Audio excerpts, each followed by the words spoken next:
Hello, everybody. It's Adam and Andrew straight up spelunking into your feed right now to let you know there is a new Boi Crazy out there on them Patreon streets, right, Andrew? Buckle up, baby. New Boi Crazy. We're weaponizing the male gaze against itself with a new episode where we break down the hunks of pro wrestling. That's right, brother! Who's the hunkiest pro wrestler you've ever seen in your life? And this one was a lot of fun for me because I don't know any pro wrestlers at all. So enjoy this free teaser. And if you want the whole thing, you're going to have to join on Patreon, patreon.com/Grawlix Saves. But enjoy this little taste. I think you're going to realize you want the whole damn thing. You want the whole pile driver, baby.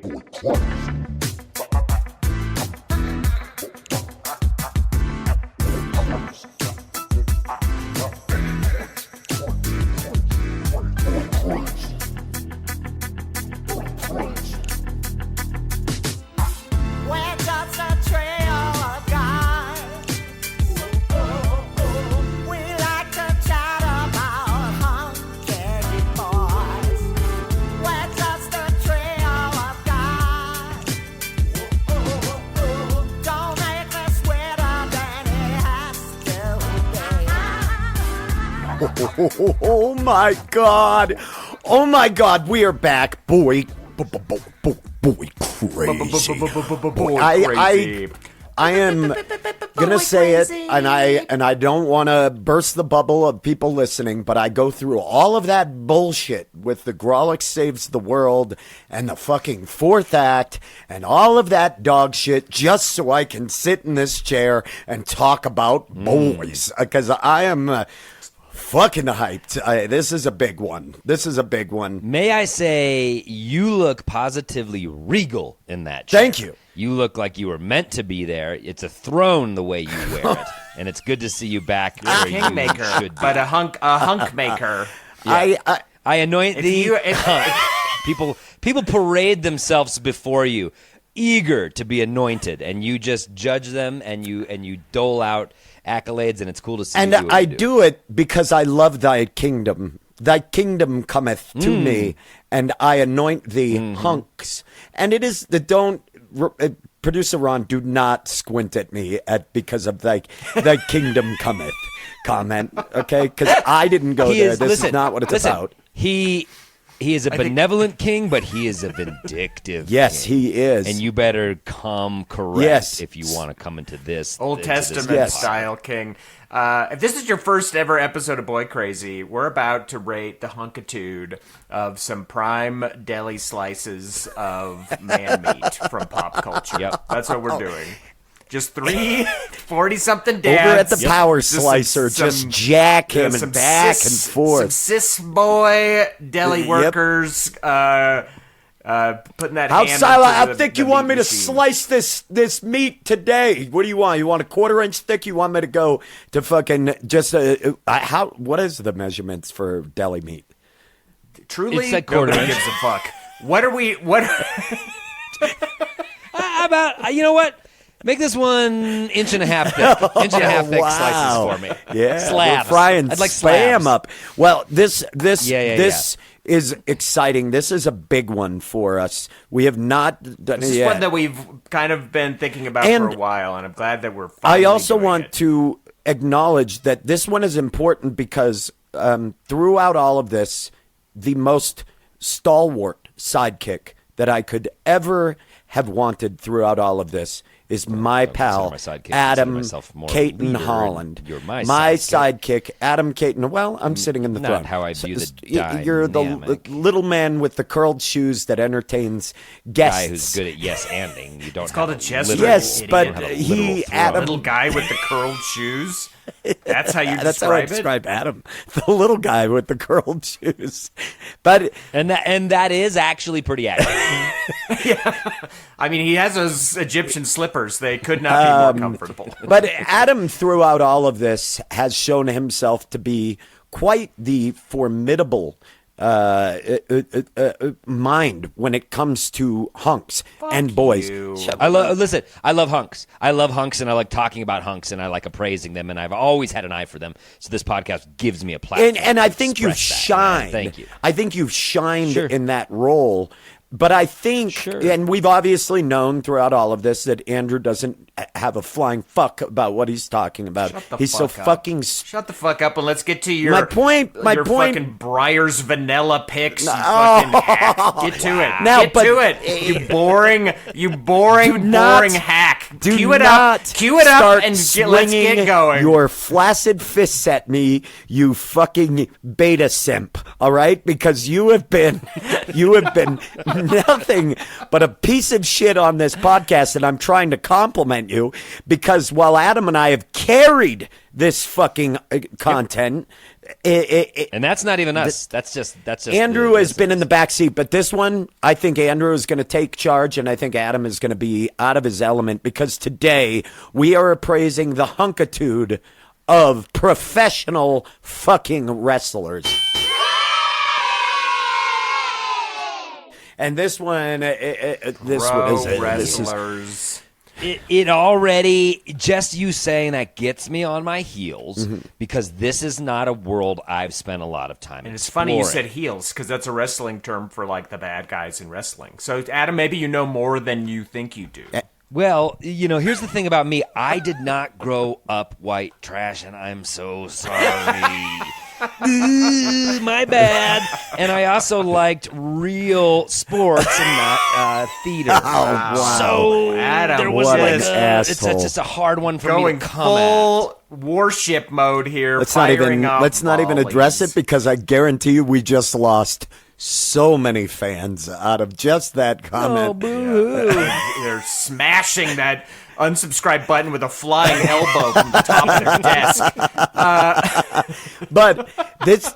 But let us qualify our opinions a little bit and say how familiar we are with pro wrestling. I will freely admit I don't watch modern pro wrestling. I'm only familiar with it because I follow people on social media who fucking love it, and I'm like, what are you talking about? And so I see like snippets here and there. But I will freely admit that I am not currently a fan of pro wrestling. But as a kid, oh my gosh, as a little kid, I loved pro wrestling. I had figures, as true fans of this pod will know, I grew up basically without a TV, so I wasn't watching the matches. So I had a cassette player boombox. I'd put a blank tape in, and I would record the announcement of the match like it was happening. And then I would rewind it and play my own play-by-play and play with the wrestlers in the ring with my own, like, the Iron Sheik grabs him by the head announcement. I don't want you and man, I loved it. That was one of my favorite games. Of your terribly sad stories on our podcast. Every time my heart hurts. Yeah, when as he's describing that, I'm picturing out the window, you see the guy from the bank coming to the front door telling Andrew's dad they're foreclosing. And Andrew is like, no, that didn't happen. I mean, I could see the sadness angle, but I look back and it's a fun, positive memory. I don't think you've understood yet. It's in my brain in a creative way. Yes, exactly. Using your imagination from time to time is important. When you only use your imagination, that's when it crosses into sadness. You wind up in my situation, which is kind of dire. So I watched WWF during the heyday, during the 80s of WWF, before it split, or before WWE, really. I'm the same way. I still call it WWF. I don't give a fuck. To me, it's WWF. But I would say Vince McMahon cares. So, but that being said, Adam didn't watch wrestling. He's already made that clear. Andrew and I both watched it. I have a vivid memory I'd like to share before we get into the picks. We were in like Arizona, and my mom was like, we have some fourth or fifth cousins that I'm vaguely related to, and we tracked them down and we went to their house, and I remember I was probably 11, 12, and the kid who I was distantly related to was like a teenager, and he's like, hey, want to see something? And he like pulled me into his room, and it was just WWF everywhere. And he had a frame photo of him at Hulk Hogan, and it was like in the newspaper, and he was like up against the thing, just like losing his fucking mind. And even at that age, I was like, what's wrong with you? Like, what is wrong with you? And I was just like, cool. It's very rare that a 12-year-old is like looking down at a teenager, but I was like, oh my God, let's go. Let's get in the car. I'm trying to picture this from that boy's perspective. His like little pale cousin is led into his room with his houndstooth cardigan on, just like stiffly judging all of his cool posters. Yeah. I hadn't really thought of it from that perspective. Yeah. I can see that. He's just got a copy of Catcher in the Rye under his, just super worn, earmarked. And a coffee. And a He's got his coffee at 12. Yeah. Well, let's do it. Let's get to it. There are so many. Let's get into it. We each brought 3 picks. Who's going first? Yeah. Benjamin? Okay. I'm gonna go the first pick. I'm gonna throw the first one and out. Then you tag me in. That's a good idea. We'll do that. This is tough. As many That's people a wrestling know, term, Adam. where the body is everything, where there's a lot of hunks in wrestling. This was a difficult list. Number 3 on my list, I'm going to start with Carmelo Hayes. Carmelo Hayes is my first one. He's part of the next. This looks kind of current. He's got that D'Angelo music video. Exactly. Very much. That's what I like. Video. Very. Same hair. Yeah. I look at those smoldering eyes. Look at the eyes. No, that's it. Look at the smoldering eyes. Guy is. This is a hunk. I've never even heard of this. Yeah, wrestler, he fights under Next. He's a 2-time champion, and I think he's the longest reigning champion. In what? Where does this guy fight? Where can people watch this guy fight? He's signed to the WWE, but he's on the Next brand, which is they split them, and NXT or Next. Hang on, Adam needs to get a pencil. Yeah. And this is part of 9 News' next program, like after the 9 News nightly broadcast. It's next, and you can watch. We're not even going to, Adam. You're local fucking stories ruining. a little bit more in This depth. hurts to say this. You're fucking this ruining is a this. hunky pick, Ben. This is a hunky pick. I like the smolder. I think he's built beautifully. This is a very well built specimen, but that's going to be tough. But look at those lats. Look at that V those lats are making. This is a hunk. This is a guy I want to slam me up against the turnbuckle. You know what I mean? And I want him to take a couple axe chops into my clavicle. And I want to take a few bumps as he throws me over. So I'm going to say my first one, Carmelo Hayes, beautiful man. Yeah, this is as a guy who knows nothing about wrestling, great choice. And certainly the D'Angelo thing tainted it, but I'm getting very big R&B vibes. Like, this guy will rough you up, but this guy will also carry you. Yes. Oh, okay. Mm-hmm. I like that. And that's, cruiserweight, not the biggest guy, so not for our people out there that are looking for a tall answer. But we call it the Caton Holland test, and it's you envisioning a home invasion with only this hunk in your home to protect you. And once you employ the Caton Holland test, it's so useful in determining. It really is. It's like it's the Caton Holland metric, where it's like it's terror filled, but after that there is a lot of love. All right, Andrew, you tagged in. There you go. Go ahead. All right, producer Ron. Who do I have? I didn't really tier mine up because I consider. Mine aren't necessarily tiered because we're gonna pick. You go ahead. All right. I'm going with Ricky the Dragon. Whoa! Yes. This is an old cut. Ricky the Dragon. Ricky the Dragon Steamboat was my favorite wrestler when I was a kid. He was high flying. He was high flying. Ricky the Dragon stuff. Yeah, Ricky the Dragon Steamboat. This is my pick. This is a true 80s hunk. Look at the headband. The headband's cool, but this guy he's got a butt cut. He's got a butt cut haircut that he's held back with like a Rambo style headband. But yoked. His torso is a little compacted. It looks like he goes maybe a foot from clavicle to belly button, but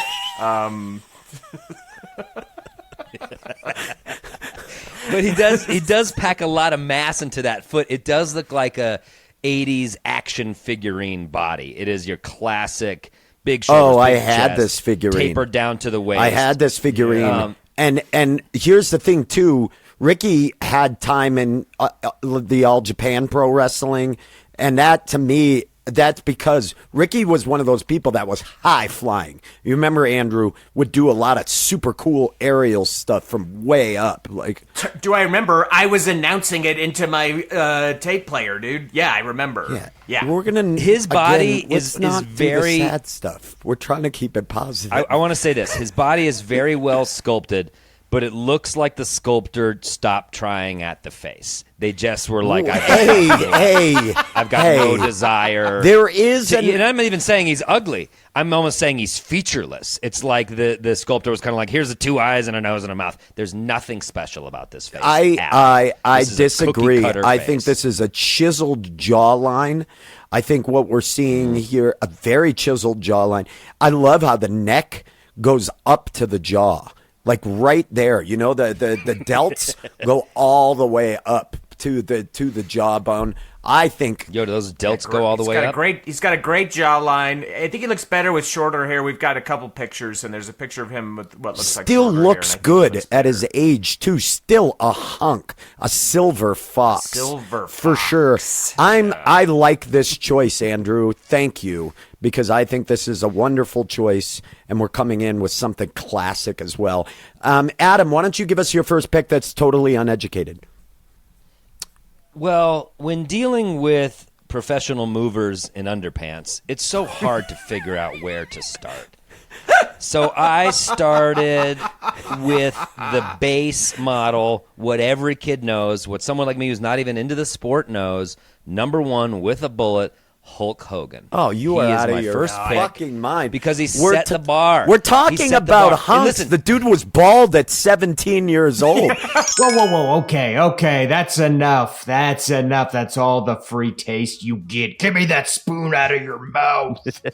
Getting too hot. If you want the whole episode, you know what you got to do. You got to go to patreon.com/Grawlix Saves, where you can get all the past Boi Crazies that we've done, in addition to ad-free episodes, our patented fourth act that people are losing their minds over. There's all sorts of perks over at patreon.com. So support us over there and get a lot of good stuff. As always, thank you for listening, and we'll be back next Tuesday in your feed with a regular episode of the Grawlix Saves the World. Until then, stay Boi Crazy. We're just a trio of guys. We like to rate them hunks from 1 to 10. We're just a trio of guys.